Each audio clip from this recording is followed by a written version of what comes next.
देख रहे हैं इन डार्क राजकुमार के साथ। इन डार्क में आज की कहानी हमारे साथ शेयर की है सुमित जी ने। तो सबसे पहले सुमित जी, आपका बहुत बहुत धन्यवाद अपनी कहानी हमारे साथ शेयर करने के लिए। दोस्तों, अगर आपके पास भी ऐसी कोई कहानियां हैं तो हमारे साथ जरूर शेयर करें। हमारे इंस्टाग्राम आईडी पर, इंस्टाग्राम आईडी है network_33, जिसका लिंक नीचे डिस्क्रिप्शन बॉक्स में दिया गया है। तो चलिए बढ़ते हैं आज की कहानी की ओर। मैं सुमित हूँ। मैं और मेरे बड़े भैया एक साथ रहते हैं। ये उस समय की बात है जब मेरे बड़े भैया का बर्थडे आने वाला था। हमने सारी तैयारी पहले से ही कर ली थी। यहाँ तक कि मैंने अपने यहाँ काम करने वाली दीदी को भी पहले ही कह दिया था कि बर्थडे वाले दिन वो ज़रा जल्दी आए। और बर्थडे वाले दिन वो दीदी बहुत सुबह ही आ गई और उन्होंने सारा काम अकेले ही अच्छे से संभाल लिया। पार्टी की धुन में कब सुबह से शाम और शाम से रात हो गई पता ही नहीं चला। आखिरकार पार्टी खत्म हुई। सभी गेस्ट अपने अपने घर लौट गए और अब हमारी काम वाली दीदी भी जाने को थी। मैंने दीदी से पूछा, दीदी आपने कुछ खाया कि नहीं, या फिर काम में ही लगी रहीं? इस पर काम वाली दीदी ने ना में सर हिलाकर अपना जवाब दिया। तभी इस पर भैया बोले, ये क्या, आपको भी खा लेना चाहिए था ना। इस पर वो बोली, वो क्या है कि मेरे बच्चे घर पर अकेले हैं और मैं आज जल्दी चली आई तो खाना भी नहीं बना पाई। वो अभी तक भूखे ही होंगे।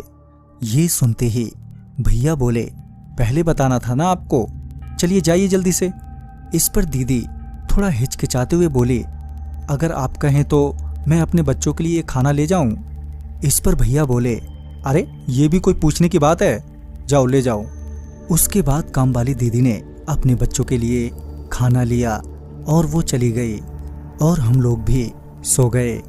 अगली सुबह मैं थोड़ा देर से उठकर जब मैं किचन में गया तो देखा कि आज काम वाली दीदी नहीं आई है।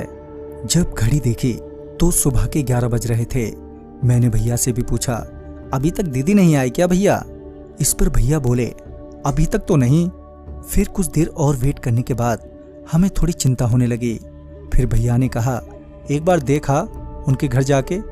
जब मैं उनके घर पहुंचा तो उनके घर का दरवाजा खुला हुआ था। जब वो दीदी मेरी आवाज देने पर घर से बाहर नहीं आई तो मैं ही अंदर चला गया। घर के अंदर दीदी के दोनों बच्चे सो रहे थे, मगर दीदी कहीं भी दिखाई नहीं दे रही थी। तभी मैंने बच्चों को उठाया और पूछा कि दीदी कहाँ हैं? तो वो बच्चे बोले, कौन मम्मी? मम्मी तो सुबह होते ही काम पर चली गई थी। फिर मुझे लगा शायद अब वो पहुंच गई होंगी। ये सोचकर मैं घर वापस आया, मगर काम वाली दीदी अभी तक नहीं आई थी। हम दोनों भाइयों को अब और भी फिक्र होने लगी थी। फिर मैं और मेरे भैया दोनों ही काम वाली दीदी को ढूंढने के लिए निकले। काफी देर तक ढूंढने के बाद जब मैं हाईवे की सड़क पर पहुंचा तो एकदम से एक भेड़िया मेरे सामने आ गया। उसके मुंह में खून लगा था, मानो उसने अभी अभी शिकार किया हो। चूंकि मैं उस वक्त बाइक पर था इसलिए बच गया, मगर मैं थोड़ी देर बाद फिर लौटा और आसपास देखने पर मुझे दीदी की लाश मिली। उसे जानवरों ने बहुत बुरी तरह नोच नोच कर खाया था। ये देखकर मेरा दिल रो गया और तभी मैंने पुलिस वालों को खबर की और उन्हें वहां से ले जाया गया। चूंकि उनके बच्चे सिर्फ उनके ही भरोसे थे तो हम दोनों भाइयों ने उन बच्चों को अपने साथ रख लिया। मगर जब उनकी पोस्टमार्टम रिपोर्ट आई तो पता चला कि वह दीदी तो उसी दिन की सुबह ही मर गई थी जिस दिन भैया का बर्थडे था। फिर जो सुबह आई और सारा काम किया और अपने बच्चों के लिए जो खाना लेकर गई थी तो वो कौन थी? हमें उस रिपोर्ट पर बिल्कुल भी भरोसा नहीं हो पा रहा था। उसी रात जब हम सब सो रहे थे कि देर रात मुझे ऐसा लगा कि दीदी के बच्चे किसी से बात कर रहे हैं। जब मैंने रूम से बाहर आकर देखा तो पाया कि उन दोनों बच्चों के साथ कोई बैठा है। बच्चे भी बहुत खुश लग रहे थे। उनका बड़ा बेटा बोल रहा था, भैया तो कह रहे थे कि आप बहुत दूर गई हैं किसी काम से और आपको बहुत वक्त लगेगा आने में। इस पर वो औरत उनसे कुछ कहती कि उसकी नज़र मेरे पर पड़ गई। जब वो मेरे पास आई तो मैं ये देखकर डर गया कि वो कोई और नहीं बल्कि काम वाली दीदी ही है। तभी वो मेरे पास आकर बोली, भैया आपने मेरे बच्चों को सहारा देकर मेरी चिंता ही दूर कर दी। आप इनका बड़े होने तक देखभाल करना अपने बच्चों की तरह ही। मैं अब वापस नहीं आ पाऊंगी। और ये बोलते वक्त दीदी की आंखों में आंसू और चेहरे पर बच्चों से बिछड़ने का दर्द मैं साफ साफ देख पा रहा था। मेरा भी दिल भर आया था।